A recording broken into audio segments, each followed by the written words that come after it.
Bittersweet Hormonal Symphony, written by Christina Curtin, March 8th, 2026. I almost ended my 30-year relationship with Vince over a lollipop. Yes, a lollipop. Before you judge me, or the kids start celebrating the fact that they will now get 2 Christmases, let me explain. I think I'm experiencing perimenopause, and it's kind of like being a teenager again in that your body and hormones are betraying you, turning you into a person you didn't think you were, unable to control your emotions or reactions to things as easily as you had before. Plus, I get hot now, and that's not normal. I'm usually a frigid ice chest all the time, wearing long PJs to bed, house coats, and slippers. But I've woken up lately covered in sweat, and sometimes my ears feel like Satan himself is sucking on them. What the hell is going on? I also think the telltale hormonal swings of the change were actually what caused my marriage to almost end 2 weeks ago. I think, because of perimenopause, I was ready to separate from my husband, who I've been with for almost 3 decades, because he bought my kids a sucker. Before we discuss what almost ended it all, let me level set you on our relationship. We get along the majority of the time, despite how much fun I make of him on social media. We love each other and do show affection. We don't have any big secrets or infidelities to cause a rift. We've been together since we were 16 and have been through a ton of shit and are still here making it all work.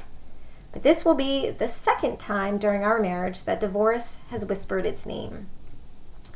Over the past month or so, small things have happened. We've had a few arguments in front of the kids, and this has occurred before, and while I don't love it, we show them the good too. They see affection and apologies. They see laughter. But for some reason, this month, I started taking stock of all the bad more than the good. The little fights we had in front of our kids recently tipped the scales. No, the scale wasn't tipped. It was tossed on its side after one argument in the car over a friggin' lollipop. My perimeno mind, lacking its usual level of hormones, went slightly batshit. A few weeks ago, while on the way to Disney for a night to celebrate Gianna's birthday, we stopped to get gas. Vince and Evie went into the store to use the bathroom while I pumped. They came out looking like thieves, holding a white plastic grocery bag. Great. My nerves tinged a bit.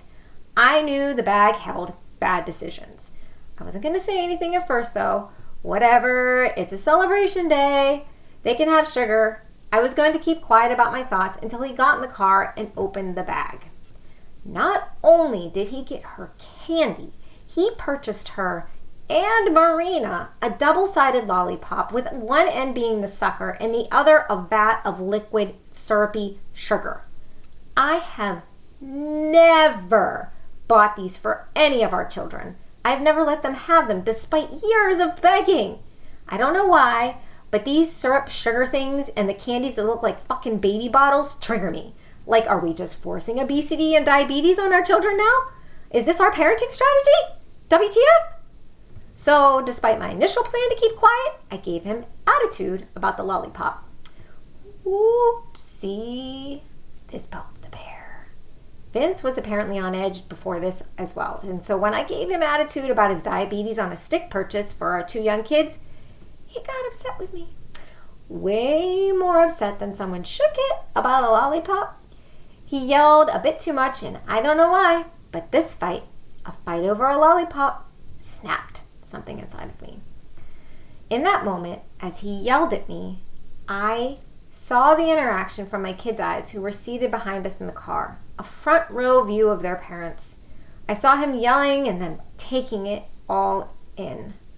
My mind flashed to the future, and I realized their own relationships would be just like this because we were giving them this blueprint for love. Something in my mind and heart felt like it just severed. I became disconnected from my heart, like in the movie Inside Out when joy and sadness leave Riley and she goes numb. I felt that detachment Riley felt. The emotion now in charge of my mind was cold, logical, and a bit heartless. Like a lawyer. A detached, analytical voice in my head started presenting her evidence. You can't show the kids this is love, Chris. You are giving them the example of what to expect in a relationship. You need to be a good mother and make a change. My mind weighed my options like a court case.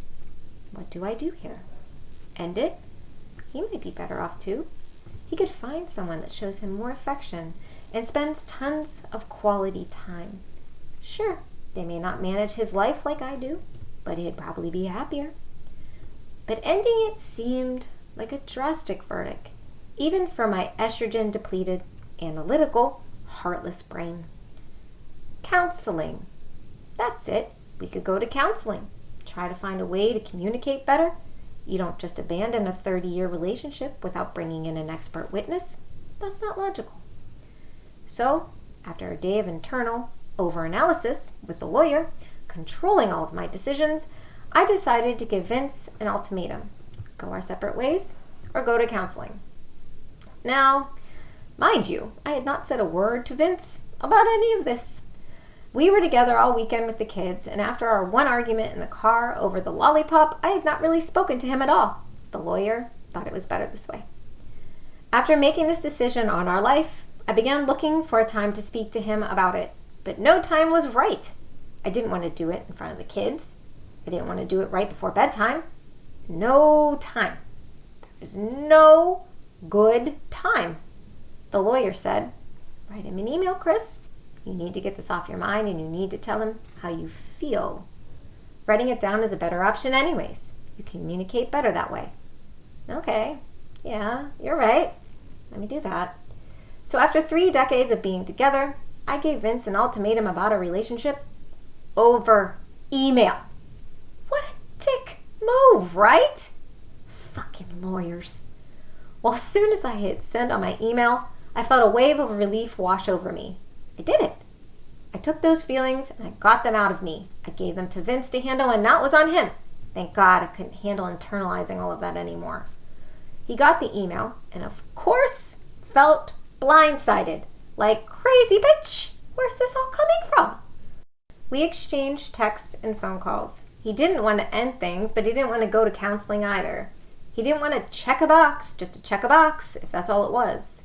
The lawyer, who was still in control at this time, gave nothing back. No emotion. The ultimatum was still what it was. We weren't negotiating. However, once he got back home and we were face to face, I felt the lawyer begin to weaken. I was upstairs in the toy room, sun shining through the windows when he came up to watch the kids and say goodbye. I felt him behind me, and suddenly I saw us through his eyes. The kids playing, the family moments he would miss if this all really ended. The severing of all that we created together over these past 3 decades. The lawyer got quiet, and my heart got heavier. A feeling started creeping back in slightly. Sadness. Vince asked, "Is it okay if I give you a hug?" And I agreed. I needed a hug. As soon as he wrapped his arms around me, my heart burst alive again. Like all the estrogen and progesterone just rushed back in from some dam that had finally broke and released the river of emotion it was holding back. My head resting under his chin, just as it had when we were younger and so in love. The feeling of his arms around my back, holding me close just like he's always had. All the tears I've cried in his shirts over these past 30 years, I cried a bit more that day. My mind flashed to the kids as they played at our feet, and I saw us through their eyes again. This time, their parents were holding each other in the middle of the morning, for no reason apparent to them, just standing there holding each other. And that was good. That was love. In that hug, we agreed not to give up. We would go to counseling, not as an ultimatum, but because we matter. We need to make it. We want to make it. We've built so much together that it can't end over a fucking lollipop and hormones. And that's it for today, my friends. Thanks for listening to my blog. Good luck out there. And stay sane.